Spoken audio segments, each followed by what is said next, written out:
Step one in viewing a total solar eclipse is finding a location forecasted to have clear skies. In the weeks leading up to the event, we considered Texas, Arkansas, southern Illinois, and northern Maine. Looking at the cloud forecast just 2 days before the eclipse, it was obvious the choices were limited.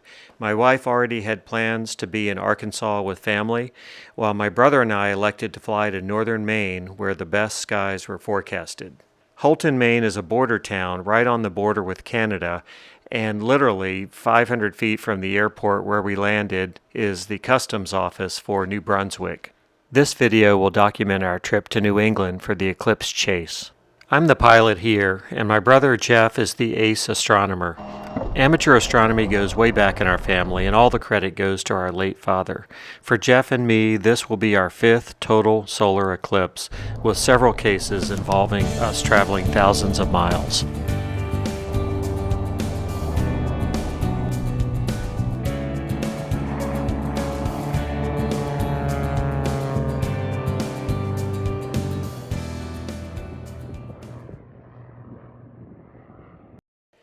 It took just over 2 hours to fly from Richmond, Virginia to Albany, New York. We flew up the night before just to get staged in the area. This allowed us to make a game day decision of whether we should go to Vermont, New Hampshire, or Maine for best viewing. For the general aviation side of a commercial airport, they don't have terminals per se. They have what they call fixed base operators, FBOs. This one happens to be called Million Air. They're all over the country at different airports. So that's where we stopped, and they took care of the plane while we spent the night.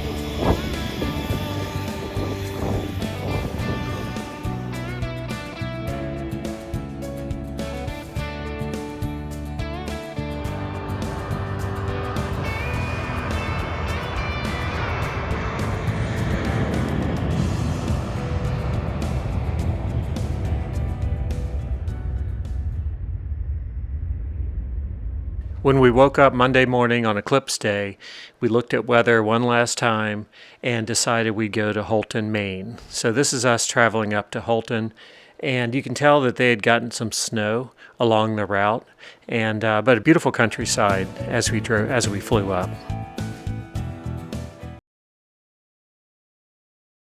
This is the beautiful Mount Katahdin. My brother-in-law John tells me this is the origin of the Appalachian Trail. In the U.S., along the path of totality for 2024, there are hundreds of airports, but if you cross-reference that with where the skies were expected to be clear, there are probably only 25 airports that were really likely to be good for this eclipse viewing. Many of them, a week before the event, they were totally full. They had reservation lists and they were not taking any more planes. Houlton, the place we're going, did not maintain a list, but they said get there early because they just don't know what to expect. It turned out we got there about 9 a.m. and it was no problem for us, but by the time the eclipse came, the airport was completely full and they could not take one more plane.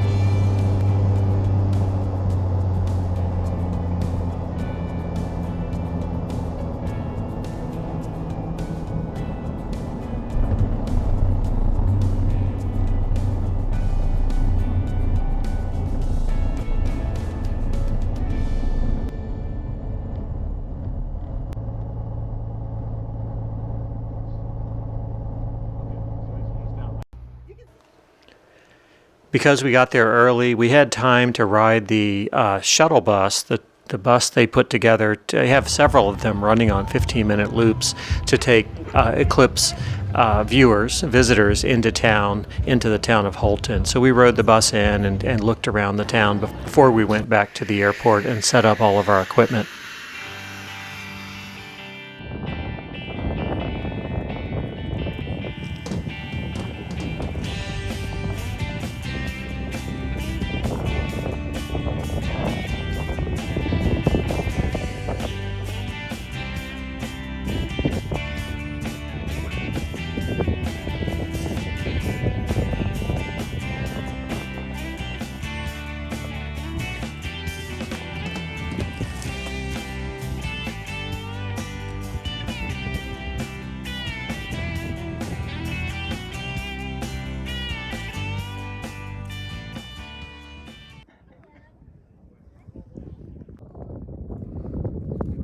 You can hear cheering from way over there. It's total over there. It's total at the Jets.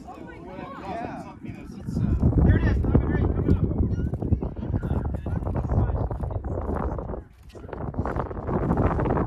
Oh, that's awesome.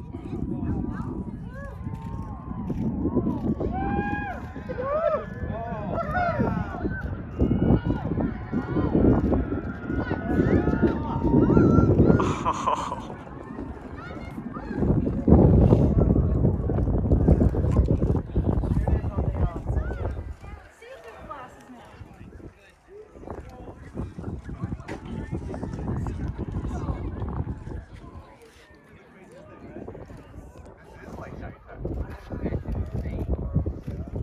That's so cool.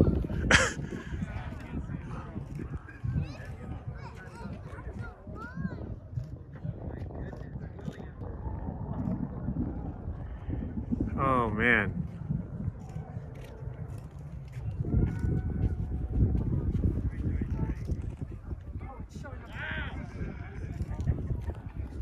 Look at the horizon.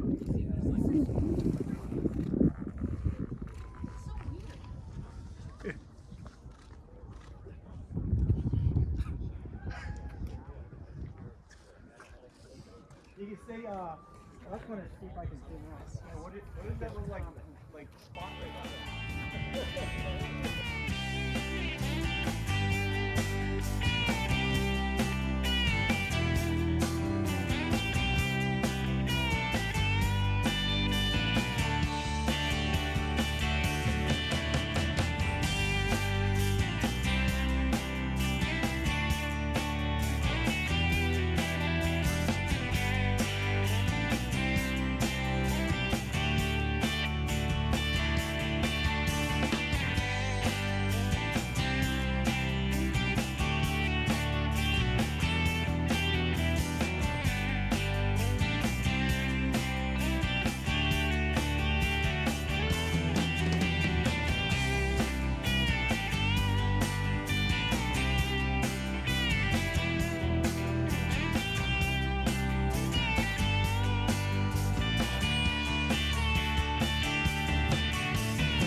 Well, another solar eclipse in the books and time to head home. As you can imagine, when you combine hobbies like aviation with astronomy, you get some really interesting results on FlightAware.